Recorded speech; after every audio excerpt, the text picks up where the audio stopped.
अवांजी समातुन ताईं radio voice of Sindh London. शमा बारिंदे शब पिरह बाखूं कढियूं, मोट मरां थी मेधरा राणा कारण रब। तुंहिंजी तात तलब कां गुॾारियमि काक जा। भलारे बिरदणी जे भलारे बैत सां मुंहिंजी आवाज़ मुसाफ़िर radio voice of Sindh London तां थिए दुनिया जी कुंड कुड़छ ताईं। जंहिंजा मां ॿुधिजे पियो उन्हनि मिड़नी महिरबाननि खे सिक बिरो सलाम शाल क़बूल पवे। 13 जुलाई 2025 आचर जे ॾींहुं प्रोग्राम सोच वीचार साण करे आऊं अव्हांजी ख़िदमत में हाज़ुर अव्हांजो पंहिंजो मेज़बान हबीब लगारी। प्रोग्राम जी शुरूआत में अव्हां इहा ई दुआ त शाल जी तुंहिंजो सुख सलामती सां हुजो, कॾहिं बि ॾुखियो ॾींहुं न ॾिसूं ऐं कॾहिं बि अव्हां जूं मुर्कूं अमेरियूं न थियनि। दुनिया जी कुंड कुड़छ में जिते बि रहो सिंध लाइ, सिंध वासियुनि लाइ ऐं दुनिया जे मसनू माण्हुनि लाइ जा खोड़ींदा रहो। शाल अव्हांजा ख़्वाब तबीरनि सां लही सघनि। मौजूदा सूरतहाल में जॾहिं बि मोरे जो नालो अचे थो तॾहिं मोरे शहर में पेश आयल उहो वाक़ियो बि ज़हन ते तरी थो अचे, जंहिंमें सिंध लाइ, सिंध जे ज़मीननि लाइ ऐं पाणी लाइ ऐं सिंधू दरिया लाइ एहतजाज कंदे शहादत माणींदड़ 2 गुलाब जे गुल जहिड़ा नौजवान मुरझाइजी विया। शहीद इरफान ऐं ज़ाहिद यादि ज़रूरु अचनि था। मौजूदा सूरतहाल में हिकिड़ा माण्हू आहिनि जेके शहीदनि सां गॾु बीठल आहिनि, त वरी ॿिया उहे माण्हू आहिनि जेके कातिलनि सां गॾु बीठल आहिनि।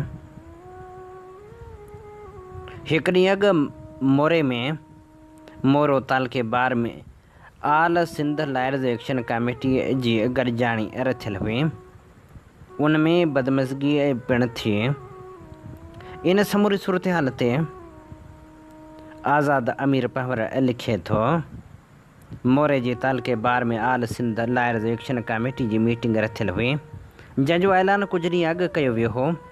मोरे में रखण जो सबबु धरती जे लाइ धरणे ते थियल तशदुद ऐं उन खां बजाराणी लिगारी जे गोठ सां थियल गैर इंसानी सलूक ऐं पैदा कयल ख़ौफ़ हो। इजलास खां 2 ॾींहं अॻु ई मोरो बार जे सेक्रेटरी अमीन ख़ासकेली ग्रुप में लिखणु शुरू कयो त मीटिंग कैंसल करियो, जॾहिं त बार जो सदर कादर कोराई मीटिंग जे हक़ में हो ऐं मेज़बान हो।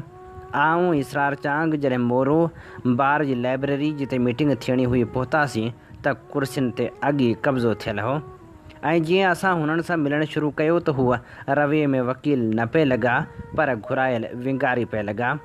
तेसि ताईं सदर सां राब्तो थियो। उन चयो त मीटिंग खे ख़राबु करण जो इंतज़ाम ज़िया लंजार लाबी तरफ़ां कयो वियो आहे। अव्हां मुंहिंजे घर ते अचो। असां उते पहुतासीं त अतहर अब्बास सोलंगी, ग़ुलाम रसूल सोहो, हसीब पहवर, जाफ़र शाह, मीर परवेज़ ऐं ॿिया दोस्त पहुतल हुआ। कुझु देरि में आमिर वड़ाइच ऐं रहमान कोराई बि उते आया। सभिनी गॾियल सलाह कई त मीटिंग रखियल जॻह ते ई कबी। जीअं ई गॾिजाणी शुरू थी त अमीन ख़ासकेली माइक ते अची धमकी वारे लहजे में डायरेक्शन ॾियणु शुरू कई त मोरो वाक़े ते नाहे ॻाल्हाइणो। कादर कोराई जी तक़रीर खां पोइ मूंखे सॾियो वियो। मूं शुरूआति कई त असांजी हिते मीटिंग करण जो सबबु ई मोरे में थियल सरकारी दहशतगर्दी जी मुखालफ़त करणु ऐं मक़तूलनि जे लाइ इंसाफ़ जी घुर करणु आहे। त साॻियो सेक्रेटरी मलकल मौत थी अची मुंहिंजे कुल्हे वटि बीही ॻाल्हाइणु शुरू कयो। उन खां पोइ हर ईंदड़ मुक़रर खे रोकण जी कोशिशि कई वई। ग़ुलाम रसूल सोहो इसरार चांग जी तक़रीर में बदतमीज़ी कई वई ऐं अशरफ समूह जॾहिं चयो त मोरे में तशदुद बबरलो धरणे में पैदा थियल उत्साह खे दॿाइण लाइ कयो वियो त हिकु हमराह जेको बिना ड्रेस जे हो उन अची बदतमीज़ी करे माइक खणी वरिती। गोड़ शुरू थियो त सभु दोस्तनि एहतजाज कयो ऐं विंगारियुनि बदतमीज़ी शुरू कई। हसीब पहवर फ़हीम ज़िया सां हाथापाई कई वई। पोइ जॾहिं मीटिंग न रोके सघिया त वरी माफ़ी तलाफ़ी शुरू कई। अॼु इहो अॻु में तय कयल हो त ज़रदारी सल्तनत जे वज़ीर ज़िया लंजार जी रियासत मोरो में ही मीटिंग करणु नाहे ॾियणी त जीअं वज़ीर साहिब जो दबदबो बरक़रार रहे, पर सिंध जा ही बाहिमत फ़र्ज़ंद हर गैर आइनी इंसानियत दुश्मन अमल खे बेख़ौफ़ थी ललकारींदा रहंदा। मोरो वारी सूरतहाल ते मसरूर शाह लिखियो। मोरे में हिकु पासे असांजा सिंध दोस्त वकील आल सिंध लायर्स एक्शन कमेटी में कारपोरेट फार्मिंग ऐं मोरो जे शहीदनि जे इंसाफ़ लाइ केस रखी रहिया हुआ। ॿिए पासे असांजा कामरेड साथी ऐं सिंध दोस्त वकील ॻोठ लगारी बजराणी में इमदादी कम ऐं ॻोठाणनि सां गॾिजाणियूं करे रहिया हुआ। कराची में अमर हसीब रशीद राजड़ ऐं ॿियनि साथियुनि सां उहो तय थियो हो त हिन दफ़े कुझु न कुझु नतीजो वठिणो आहे।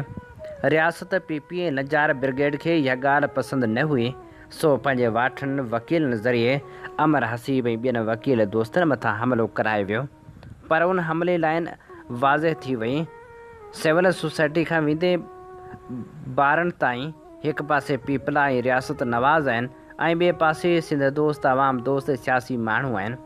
उहो बबरड़ो धरणे में असां वाज़ह करण जी कोशिशि कई हुईसीं, पर हाणे इहो साफ़ ज़ाहिर आहे अॼु मोरो जो केस बि वाज़ह थी मथे अची वियो। कारपोरेट फार्मिंग ख़िलाफ़ु 19 तारीख़ खां रैलियुनि ऐं वकुला कन्वेंशन जो ऐलान बि थियो ऐं लंजार जी गुंडागर्दी बि साम्हूं अची वई।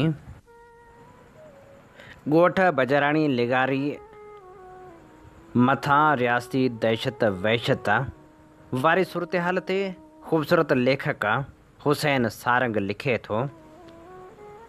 सिंध जा हज़ारे ॻोठ अॼु बि इल्म अदब तहज़ीब तमदन सिंधू सभ्यता ऐं सिंधी सक़ाफ़त जो मर्कज़ बणियल आहिनि।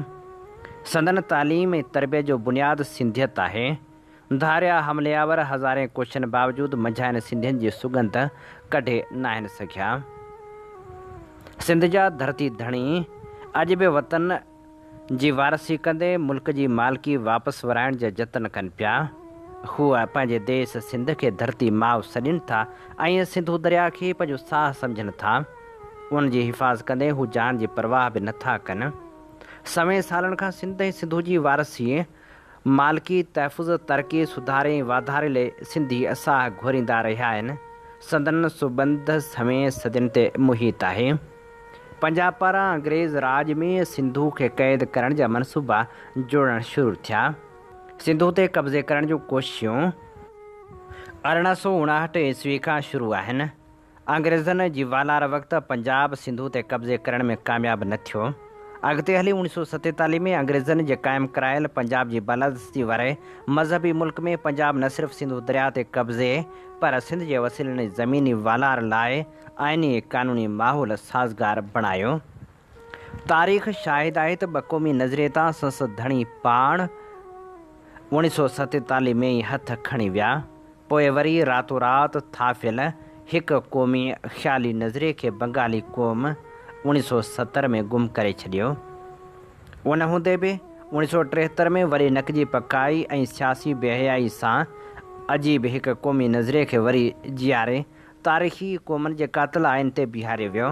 उन आइन वारे सियासी निज़ाम वसीले कयल रियासती जोड़जक में मजबूर मज़लूम ऐं महकूम बणायल तारीख़ी क़ौमनि जे वसीलनि जे फुरूर जो सिलसिलो अञा ताईं जारी आहे।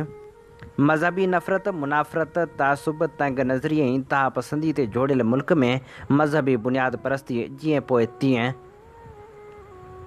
जारी आहे। चवण वारा चवनि ऐं लिखण वारा लिखनि था त पाकिस्तान ऐं इसराइल मज़हबी बुनियादनि ते जोड़ियल जाड़ा भाइर आहिनि।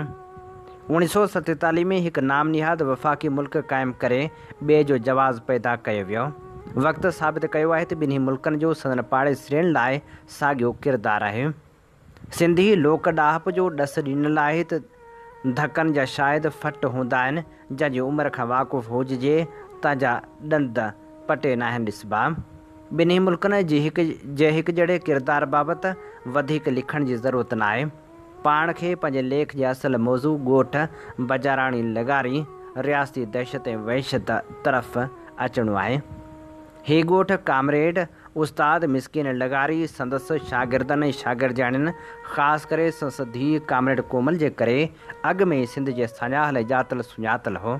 हिन ॻोठ खे आलमी शोहरत मशहूरी नामूस इज़त ऐं अहमियत 20 मई 2025 वारे मोरे सान्हे खां पोइ मिली।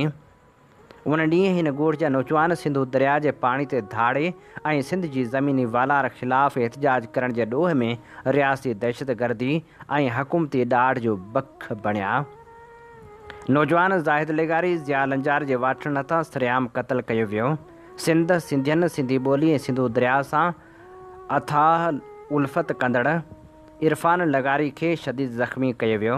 कुछ ॾींहंनि खां ही गभरू पिणु हैदराबाद जे इस्पताल में तड़पंदे शहीद थी वियो। संदसि मढ़ वारसनि खां कानूनदाननि जी मौजूदगी में ज़ोरे खसे गुम कयो वियो। खेसि लावारस लाश जियां गुमनाम क़बर में दफ़नायो वियो। अवामी एहतजाज ऐं अदालती दबाव सबबि क़बर कुशाई कराए खेसि वॾे क़ौमी शान मान सां संदसि बनी में मिटी माव हवाले कयो वियो। शदीद ज़ख़्मी नौजवान दिलबर लगारी 1 महीनो कराची अस्पताल में दाख़िल हुजण बावजूदि रियासी दहशत ऐं वहशत जो शिकार थींदो रहियो। गोॾे वटां टंग कटाए वापसि वरियो आहे। संदसि ॻोठ ते वहशत दहशत गुरबत बुख बीमारियुनि ऐं जहालत जा राकास लामारा ॾेई रहिया आहिनि। गुरबत बुख ऐं बीमारी सबबि 2 जुलाई 2025 ते बजराणी लगारी ॻोठ जे 20 सालनि जी ॻोरहारी नौजवान नारी फज़ीला पंहिंजे 2 सालनि जी मासूम ॿारड़ी भली सुमेत पाण सिंधु दरिया हवाले कयो। संदसि धीअड़ी भली न मिली न वरी उनजो लाश मिली सघियो। केॾी न अलमियाती कहाणी आहे सिंध जे हिन इनकलाबी ॻोठड़े जी। हिन ॻोठ जे ॿारनि ॿुढनि जवाननि जे सियासी सञाह खां ख़ौफ़ खाई संदसि ॻोठ ते 20 मई 2025 खां पुलिस गर्दी जो कड़ो चढ़ियल आहे। ॻोठ बजाराणी लगारी रियासी दहशत ऐं वहशत जे अताब हुजण सां गॾु मुलायत ऐं मवालाइप जे घेरे में पिणु आहे। रियासी दहशत ऐं वहशत ख़्वार ख़राब थी पंहिंजो मौत पाण मरी रहियूं आहिनि। सिंध जी सञाह खे अॻे पोइ हिन ॻोठ जा सॼी सिंध जे नज़रियाती सुञाणप खे मेटींदड़ मुलायत ऐं मवालाइप सां मुंहुं मुक़ाबिल थियणो आहे। मुलायत हिन ॻोठ जे बहादुर निगरी शाह लतीफ़ जी हाफ़िज़ाणी कामरेड कोमल ते हमले आवर थी चुकी आहे। मवालाइप वरी हिन ॻोठ जे मख़सूस फ़िरक़े वाराणी सुञाणप जे क़याम लाइ मथे कुट करे रही आहे। सेक्युलर वतन दोस्त इनकलाबी ॻोठ जी सुञाणप रखंदड़ हिन ॻोठ खे मख़सूस रोगी मज़हबियत खां बचाइणो आहे। पोरियत दोस्त ऐं तरक़ी पसंद सिंधियत जे गढ़ हिन ॻोठ खे मुलनि मवालियुनि पीरनि वॾेरनि ऐं कामोरनि जे फुरनि असरनि खां बचाइणो आहे। सिंध जी जदीद क़ौमी तारीख़ में हिन ॻोठ खे मान मर्तबो ऐं अहम हैसियत मिली चुकी आहे।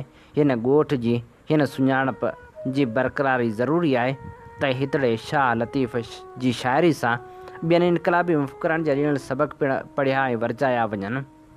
सिंध जे नज़रियाती सियासी जमायतनि खे ॻोठ बजाराणी लगारी खे रियासी दहशत ऐं वहशत खां बचाइण सां गॾु हिन ॻोठ खे मुलायत ऐं मवालाइप जे हमलनि ऐं असरनि खां बचाइणो आहे। उन लाइ पाण सिंध जे सञाहवंदनि खे पंहिंजो हाकारी किरदारु अदा करणो पवंदो। हीअ असीं अव्हांजी ख़िदमत में पेश करे रहिया हुआसीं ख़ूबसूरत लेखक हुसैन सारंग जो लिखियल ख़ूबसूरत लेख। अवांजी समातुनि ताईं radio voice of Sindh London. हीअं ॿुधी रहिया आहियो radio voice of Sindh London. अव्हांजी ख़िदमत में प्रोग्राम पेश कयो पियो वञे सोच वीचार जे हिन सफ़र में आऊं अव्हां सां मुखातिबु आहियां पंहिंजो मेज़बान हबीब लगारी। हाणे जॾहिं सिंध में गाॾियुनि ते अजरक वारियूं नंबर प्लेटूं लॻायूं वञनि थियूं तॾहिं कुझु धुरियुनि पारां उन ते एतिराज़ कया पिया वञनि। इन समूरी सूरत हाल ते तनवीर कोलाची लिखे थो, सिंध जे सक़ाफ़ती विरसे जो हिकु अहम निशान अजरक, जेको सदियुनि खां सिंधियुनि जे फ़ख़्र ऐं मुहबत जो अक्सु रहियो आहे, अॼुकल्ह तनक़ीद ऐं नफ़रत जो निशानो बणिजी रहियो आहे। सिंध हुकूमत पारां गाॾियुनि ऐं मोटरसाइकिलनि जे नंबर प्लेटनि ते अजरक डिज़ाइन मुतारिफ़ कराइण जो फ़ैसिलो न रुॻो सक़ाफ़ती सुञाणप खे उजागर करण लाइ हो, पर गाॾियुनि जी सिक्योरिटी खे बहितर बणाइण जो पिणु हिकु क़दम हो। पर बदकिस्मती सां ही ख़ूबसूरत सोच समाजी ऐं अमली सबबनि जे करे नफ़रत ऐं तकरार जो सबबु बणिजी रही आहे। अजरक वारे लोगो ते तनक़ीद ऐं नफ़रत जा केतिरा ई सबब आहिनि जेके सक़ाफ़ती समाजी सियासी ऐं अमली नोए जा आहिनि। अचो त उन्हनि खे तफ़सील सां सम्झूं। सक़ाफ़ती ग़लतफ़हमी, अजरक खे कुझु माण्हू रुॻो हिकु फैशन प्रिंट या सादी डिज़ाइन सम्झनि था, जॾहिं त उहा सिंध जी सदियूं पुराणी सक़ाफ़त हुनर ऐं सुञाणप जो हिकु गहरो अक्स आहे। उनजी तारीख़ी ऐं सक़ाफ़ती अहमियत बाबति घटि ॼाण हुजण सबबि माण्हू उनखे नंबर प्लेटुनि ते शामिलु करण खे ग़ैर ज़रूरी सम्झनि था। मिसाल तौरु अजरक जा नमूना न रुॻो ख़ूबसूरती जो इज़हार आहिनि, पर उन्हनि में सिंध जे माण्हुनि जी जदोजहद, मुहबत ऐं समाजी क़दुरु पिणु समायल आहिनि। अमली मुश्किलातूं: सिंध जे एक्साइज़ ऐं टैक्सेशन डिपार्टमेंट जे सिस्टम में मौजूदु ख़ामियूं, जहिड़ोकि नंबर प्लेट में देर, ऑनलाइन पोर्टल जी ख़राबी ऐं हेल्पलाइन जे गैर फ़ाल हुजण वारो सबबु माण्हुनि में मायूसी पैदा करे पियो। केतिरा ई माण्हू शिकायत कनि था त उन्हनि खे महीननि ताईं नंबर प्लेटूं बि नथियूं मिलनि ऐं ट्रैफ़िक पुलिस उन्हनि ते ॾंड बि विझंदी रहे थी, जेको उन्हनि जो ॾोह ई नाहे। माली बार: नई नंबर प्लेट जी फ़ी यानी गाॾियुनि लाइ 2,450 रुपया ऐं मोटरसाइकिल लाइ 1,850 रुपया घटि आमदनी वारनि ख़ानदान लाइ इज़ाफ़ी माली बार आहे, ख़ासि तौर ते जॾहिं उहे अॻु में ई गाॾियुनि जा टैक्स ऐं ॿिया ख़र्च अदा करे रहिया आहिनि त उहे नई फ़ीस खे गैर मुनसिफ़ाणो सम्झनि था। सियासी ऐं समाजी तअसुब: कुझु माण्हू अजरक खे मख़सूस सियासी या समाजी गिरोहनि सां ॻंढनि था, जंहिं सबबु उन जे ख़िलाफ़ तअसुब पैदा थिए थो। उहो तअसुब ख़ासि तौर ते सोशल मीडिया ते वाज़ह नज़र अचे थो, जिते नफ़रत वारा तबसरा ऐं पोस्टूं अजरक खे निशानो बणाइनि थियूं। हुकूमती राब्तनि जी खोट: हुकूमत पारां नई नंबर प्लेट जी ज़रूरत, उन जी सिक्योरिटी फ़ाइदनि ऐं अजरक जी सक़ाफ़ती अहमियत बाबति आगाही न ॾिनी वई आहे। नतीजे में माण्हुनि में ग़लतफ़हमियूं या अफ़वाह पखिड़िजी रहिया आहिनि, जेके नफ़रत खे वधाइनि पिया। अजरक लोगो ते नफ़रत न रुॻो सिंधी सक़ाफ़त खे निशानो बणाइणु आहे, पर उहा समाजी हमाहंगी खे बि नुक़सानु पहुचाए थी। सोशल मीडिया ते नफ़रत वारा बयान मुख़्तलिफ़ समाजी गिरोहनि में तकरार पैदा कनि पिया। अजरक जे ख़िलाफ़ तबसरनि सिंधी ऐं गैर सिंधी माण्हुनि में पिणु वेछा वधाए छॾिया आहिनि। हुकूमत ऐं अवाम जे विच में अदम एतमाद वधी रहियो आहे, जेको सूबे जे लाइ नुक़सानकार आहे। जेकॾहिं हिन नफ़रत खे न रोकियो वियो त उहा सिंध जी सक़ाफ़ती सुञाणप खे डिघे मुदे ताईं नुक़सानु पहुचाईंदी रहंदी। हुकूमत खे नई नंबर प्लेट जे फ़ाइदनि, गाॾियुनि जी रजिस्ट्रेशन जी बहितरी खे वाज़िह तौरु आवाम अॻियां रखणु घुरिजे। फ़ीस जे इस्तेमालु बाबति शफ़ाफ़ियत खे यकीनी बणायो वञे त जीअं माण्हुनि खे मालूम थिए त उहे पैसा सिंध जी तरक़ी लाइ किथे ऐं कीअं इस्तेमालु थींदा। हीअ असीं अव्हां जी ख़िदमत में पेश करे रहिया हुआसीं तनवीर कोलाची जो लिखियलु लेख। अवां जी समातुनि ताईं radio voice of Sindh London. अमीं ॿुधी रहिया आहियो radio voice of Sindh London. अव्हां जी ख़िदमत में प्रोग्राम पेश कयो पियो वञे सोच वीचार जे हिन सफ़र में आऊं अव्हां सां मुख़ातिबु अव्हां जो पंहिंजो मेज़बान हबीब लगारी। धाड़ियल राज ऐं रियासती ज़िम्मेवारीअ वारे मामले ते ख़ूबसूरत लेखक मुनीर पहियार लिखे थो, असीं बज़ाहिर त दुनिया जे ताक़तवर मुल्कनि में शुमार थींदड़ मुल्क में रहूं था, पर हक़ीक़त इहा बि आहे त उन मुल्क में शहरियुनि जी जान ऐं माल जो तहफ़ुज़ हिकु सुवालिया निशान बणियलु आहे। ख़ासि तौर ते सिंध जे कचे वारनि इलाइक़नि में जिते धाड़ियलनि जो राज आहे, उते रियासत जी रिट सिर्फ़ु काग़ज़नि ताईं महदूद आहे। ताज़ो मीरपुर बठोरो जो पोहरियत गुलण नाराणी अगवा थियो ऐं पोइ अगवाकारनि जे तशदुद थियण वारा इतला बि साम्हूं आया।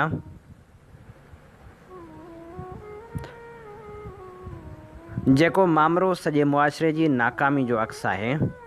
कचे जा इलाइक़ा दरिया जे किनारनि ते पखिड़ियल सालनि खां धाड़ियलनि जी महफ़ूज़ पनाहगाह बणियल आहिनि। हिते पुलिस जी ऑपरेशन, वॾियुनि दावाउनि ऐं हुकूमती ऐलाननि बावजूदि बि धाड़ियलनि जो नेटवर्क मज़बूत आहे। जदीद हथियार, सियासी पुठभराई ऐं मक़ामी माण्हुनि जूं मजबूरियूं उन्हनि धाड़ियलनि खे एतिरो त ताक़तवर बणाए रहियूं आहिनि जो पुलिस बि अक्सर बेवस नज़र अचे थी। पुलिस जा ऑपरेशन अक्सर आरज़ी साबित थियनि था, छो त धाड़ियल नवां रस्ता ऐं पनाह ॻोल्हे वठनि था।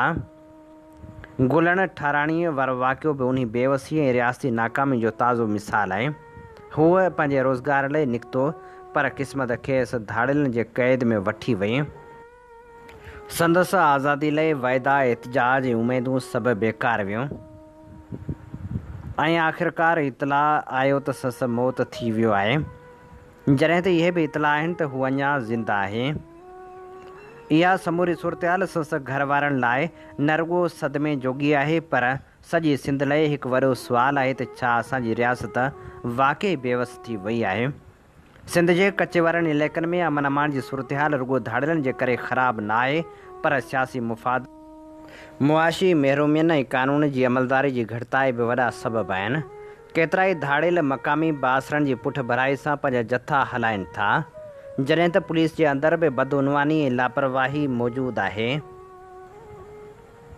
पुलिस खे जदीद हथियार, तरबियत ऐं वसीला मिलणु घुरिजनि, पर साॻिए वक़्तु रियासत खे सियासी इरादो बि ॾेखारिणो पवंदो। जेकॾहिं धाड़िलनि जी पुठ भराई कंदड़नि ख़िलाफ़ कार्रवाई न थींदी त सूरत हाल बहितर थियणु ॾुखी आहे। उन्हनि धाड़िलनि जे राज जो हिकु नओं पासो सोशल मीडिया ते पिणु ज़ाहिर थियो आहे। अॼुकल्ह धाड़ियल रुगो बंदूकनि ताईं महदूद न आहिनि, बल्कि हूअ पंहिंजे वीडियो ज़रिए हिक तरह जी दहशत वारी मक़बूलियत क़ाइमु करे रहिया आहिनि। अगवा थियल माण्हुनि जा वीडियो पैगाम, धमकियूं ऐं धाड़िलनि जूं हथियारनि सां शूट थियल वीडियोज़ मीडिया ते वायरल थियनि थियूं, जेके मुआशरे जी बेहसी खे बि वाइखो कनि थियूं ऐं रियासती इदारनि जी बेख़बरी खे बि शर्मिंदा कनि थियूं। जॾहिं धाड़ियल पंहिंजे वीडियोज़ में हथियार खणी सरेआम धमकियूं ॾियनि था ऐं पुलिस ते ठिठोलियूं कनि था, त उन मां अंदाज़ो लॻाए सघिजे थो त रियासत केतिरी हद ताईं कमज़ोर थी चुकी आहे। इन खां बि वधीक अफ़सोसनाक ॻाल्हि इहा आहे त केतिरनि इलाइक़नि में धाड़िलनि जी बका लाइ मक़ामी सतह ते हमदर्दी जा जवाज़ बि मौजूदु आहिनि। मिसाल तौरु के धाड़ियल पाण खे मजबूर थियल बाग़ी तौरु पेश कनि था, जिन जेके दलील ॾींदा आहिनि त हिननि ज़ुल्मनि ऐं ग़ुर्बत खां तंग थी हथियार खंया आहिनि। जेतोणीकि अहिड़ियुनि दावाउनि में का हद ताईं सचाई बि शामिलु आहे, पर उनजो हल इहो न आहे। इहा बि हक़ीक़त आहे त जॾहिं रियासत जो निज़ाम कमज़ोर थी वञे थो त उते मुतबादिल निज़ाम जनम वठनि था। उनजो वाज़े मिसाल इहो आहे त कचे में केतिरनि ई जॻहियुनि ते धाड़ियुनि जो निज़ाम उतां जो कानून बणिजी वियो आहे। उते माण्हू पुलिस बदिरां धाड़ियुनि वटि पनाह वठनि था, छो त उन्हनि जो ख़ौफ़ ऐं केतिरनि हालतुनि में उन्हनि जी मदद रियासती इदारनि खां वधीक मुयसरु लॻे थी। इहा सूरत हाल रुॻो बेहसी न, बल्कि समाजी ऐं सियासी नाकामी जी इंतिहा आहे। हिते इहो बि ज़िक्र ज़रूरी आहे त केतिरा ई भेरा अमन अमान जे नाले ते थींदड़ ऑपरेशन बि अवाम लाइ अज़ियत जो सबबु बणिजनि था। कचे वारनि इलाइक़नि में ऑपरेशन जे नाले ते अक्सर करे बेगुनाह माण्हुनि खे मारियो वञे थो या संदन घर साड़िया वञनि था, जंहिं सबबु आम माण्हू रियासत ख़िलाफ़ थियणु लॻनि था। तंहिं करे ज़रूरी आहे त धाड़िलनि ख़िलाफ़ थींदड़ ऑपरेशन सोच, हिकमत अमली ऐं इंसानी हक़नि जे तहफ़ुज़ सां मशरूत हुजणु घुरिजे। बेगुनाहनि सां नाइंसाफ़ी जे नतीजे में धाड़िलनि खे हमदर्दी मिले थी, जेका संदन ताक़त जो बुनियादु बणिजे थी। मुआशरे जी बेहसी बि हिन सूरत हाल खे वधीक संगीन बणाए रही आहे। जॾहिं कंहिंजे घर मां माण्हू अगवा थियनि था त कुझु ॾींहं लाइ त सोशल मीडिया ते आवाज़ु उथारियो वञे थो, पर पोइ सभु कुझु विसारे छॾिजे थो। असल तब्दीली तॾहिं ईंदी जॾहिं माण्हू गॾिजी एहतिजाज कंदा, पंहिंजे नुमाइंदनि खां जवाबु घुरंदा ऐं धाड़िलनि जे ख़िलाफ़ आवाज़ु उथारींदा। तालीम, रोज़गार ऐं सिहत जा मौक़िया वधाइण सां बि नौजवाननि खे धाड़िलनि जे जथे में शामिलु थियण खां परे रखी सघिजे थो। रियासतूं रुॻो बंदूकनि, इदारनि ऐं कानून सां न, पर उनजे बेदाग़ अमलदारी, अवाम जे एतमाद ऐं इंसाफ़ जी फ़राहमी सां वजूद में ईंदियूं आहिनि। जॾहिं को आम शहरी रियासत ते एतमाद वञाए वेहे त पोइ उहो रुॻो फ़र्द जी मायूसी न आहे, पर रियासत जे वजूद लाइ बि हिकु ख़तरो आहे। सिंध जे कचे वारनि इलाइक़नि में रुॻो अमन जो बहिरान न आहे, पर रियासत जे एतबार जो बि बहिरान आहे। असांखे इहो बि सम्झणु घुरिजे त अमन सिर्फ़ु धाड़िलनि जे ख़ात्मे सां न, पर इंसाफ़, तालीम ऐं मुआशी बराबरी जी वाद सां बि जुड़ियल आहे। रियासत खे घुरिजे त सिर्फ़ु बंदूकनि सां धाड़िलनि जो मुक़ाबिलो न करे, पर हिकु मुतबादिल समाजी मॉडल पेश करे, जिते नौजवान हथियारनि बदिरां किताबनि सां दोस्ती रखनि। कचे में सरकारी स्कूल, अस्पतालूं, रस्ता ऐं वापार जा मर्कज़ क़ाइमु करे माण्हुनि खे धाड़िलनि जे असर खां ॿाहिरि आणणु खपे। गॾोगॾु असां सभिनी सियासी कारकुननि, उस्तादनि, सहाफ़ियुनि, कलमकारनि ऐं आम शहरियुनि खे उन ख़ौफ़ जी दीवार खे टोड़े हक़ ऐं सच जे पासे बीहणो पवंदो। अमन लाइ आवाज़ु उथारणु हाणे रुॻो ज़िमेवारी न, पर हिकु फ़रीज़े जी शक्ल इख़्तियार करे चुको आहे। गुलनि ठाराणी हाणे रुॻो हिकु नालो न रहियो, पर हिकु सुवालु बणिजी असां सभिनी जे साम्हूं बीठल आहे, छा असांजी रियासत हर शहरी लाइ बराबरि आहे? हीअ असीं अवां जी ख़िदमत में पेश करे रहिया हुआसीं मुनीर पंहार जो लेख। अवाजी समातुन ताई radio voice of Sindh London. अमी ॿुधी रहिया आहियो radio voice of Sindh London. अवांजी ख़िदमत में प्रोग्राम पेश कयो पियो वञे सोच वीचार जे हिन सफ़र में आऊं अव्हां सां मुखातिबु आहियां पंहिंजो मेज़बान हबीब लगारी। सिंध जे लाइब्रेरियुनि ऐं पार्कनि ते कब्ज़ा थी रहिया आहिनि। केतिरियूं लाइब्रेरियूं या पार्कूं कब्ज़े जी कोडर हेठि अची चुकियूं आहिनि। इन समूरी सूरत हाल ते कींझर असलम बुघियो लिखे थी। जॾहिं सरकारी इदारनि जी निजकारी घणी न हुई ऐं कंहिं क़दुरु इदारनि में कमु कंदड़ ऐं ईमानदार माण्हू हूंदा हुआ त इदारनि जी हालत बि बहितर हूंदी हुई। मिसाल तौरु सरकारी सतह ते लाइब्रेरी जो रिवाजु हूंदो हो। स्कूलनि में लाइब्रेरियूं हूंदियूं हुयूं जिन जी संभाल कई वेंदी हुई ऐं उते किताब अख़बारनि ऐं रिसालनि जो हुजणु लाज़मी हूंदो हो। उनखां सवाइ म्यूनिसिपल लाइब्रेरियूं पिणु हूंदियूं हुयूं जिते आम शहरी वञी मुतालियो कंदा हुआ। पोइ आहिस्ते आहिस्ते उहे लाइब्रेरियूं रुॻो काग़ज़नि में रहिजी वियूं पर सरज़मीन तां गुम थी वियूं। उहा सिंध हुकूमत जी ज़िमेवारी आहे त सरकारी इदारनि जी सार संभाल लहे ऐं उते घुरिबल सहूलियतुनि खे यकीनी बणाए, छो त पब्लिक पार्क ऐं लाइब्रेरी ॾियणु हुकूमत जी ज़िमेवारी आहे। सरकारी तौरु प्लाट लाइब्रेरी ऐं पार्क लाइ रखियल हूंदा आहिनि जिन ते बासर कब्ज़ो करे वठंदा आहिनि ऐं उन्हनि सरकारी प्लाटनि ते केतिरा ई प्लाज़ा अॼियां विया आहिनि। लाइब्रेरी हिकु क़ौम जी तरक़ी लाइ ज़रूरी आहे जिते नौजवान पंहिंजे रोशन मुस्तक़बिल ऐं तरक़ी लाइ महिनत सां पढ़ंदा आहिनि ऐं हाणे लाइब्रेरी लाइ बि एहतिजाज करणा था पवनि। हैदराबाद में हिन वक़्तु सभ खां फाल लाइब्रेरी अलामा दाऊद पोटा लाइब्रेरी आहे जिते सॼी सिंध जा शागिर्द पढ़ण लाइ अचनि था। उहे लाइब्रेरी खुलण जो इंतज़ारु कनि था, कतारूं करियो बीठा हूंदा आहिनि ऐं जीअं लाइब्रेरी खुलंदी आहे त डोड़ूं लॻी वेंदियूं आहिनि। पर उते बि पढ़ंदड़नि लाइ के ख़ासि सहूलियतूं न आहिनि। हिकु त शागिर्द हद खां वधीक आहिनि, ॿियो वेहण जी जाइ बि महदूदु आहे। तंहिं हूंदे बि शागिर्दनि खे जस हुजे जो उहे लाइब्रेरी में वञी मुख़्तलिफ़ मुक़ाबले जे इम्तिहान जी तयारी कनि था। उहा ज़िमेवारी त सरकार जी आहे, पोइ उन लाइ बि एहतिजाज जी ज़रूरत पवे त तरक़ी जूं राहूं कीअं खुलंदियूं। इल्हाम रुॻो तरक़ी लाइ न पर शऊर पिराइण लाइ बि लाज़मी आहे। उन लाइ हुकूमत खे अहिड़नि कमनि में कोताही न करणु घुरिजे। इन्हनि ॻाल्हियुनि मां ई अंदाज़ो लॻाइजे त असांजा हुकुमरान केतिरा इल्मु दोस्त ऐं तफ़रीह पसंदि आहिनि। घणो करे खोड़ माण्हू चवंदा आहिनि त तालीम हासिलु कजे पर हासिलु करे न आहिनि सघंदा, छाकाणि त सिंध हुकूमत उन्हनि खां इहो हक़ बि छीनी वरितो आहे। हिकु मुतालियो कंदड़ ज़हन खे तफ़रीह बि ज़रूरी हूंदी आहे। असांजे शहरनि में जेकॾहिं पब्लिक पार्क आहिनि त उहे उजड़िया पिया आहिनि। पार्कनि लाइ रखियल बजेट बि म्यूनिसिपल खातो खायो वञे। तंहिं करे उहो आवाम जंहिंखे सस्ती तफ़रीह जी ज़रूरत आहे उहो घरां निकिरी कंहिं पार्क में थोरो वक़्तु नथो गुज़ारे सघे। हर शहरी खे ख़ुशी सां ज़िंदगी गुज़ारण जो हक़ु आहे। जॾहिं कंहिं मुल्क या समाज में विंदर जा वसीला न हूंदा त उते जनूनी ऐं शिदत पसंदि ज़हनी जनम वठंदा। उन करे उहे सहूलियतूं जेके आम शहरियुनि जे ज़हनी तोड़े जिस्मानी सिहत लाइ ज़रूरी ऐं लाज़मी आहिनि उन्हनि खे ख़तमु न कयो वञे। ॿाहिरि मुल्कनि में माण्हुनि लाइ पार्क, लाइब्रेरियूं, रांदियुनि जा मैदान एॾे वॾे अंग में आहिनि जो उन्हनि खे कॾहिं बि इहो चवण जी ज़रूरत नाहे पई त किथे को रांदियुनि जो मैदान या पार्क घुरिबल आहे, छाकाणि त उहे सभु टाउन प्लानिंग जो हिसो आहिनि।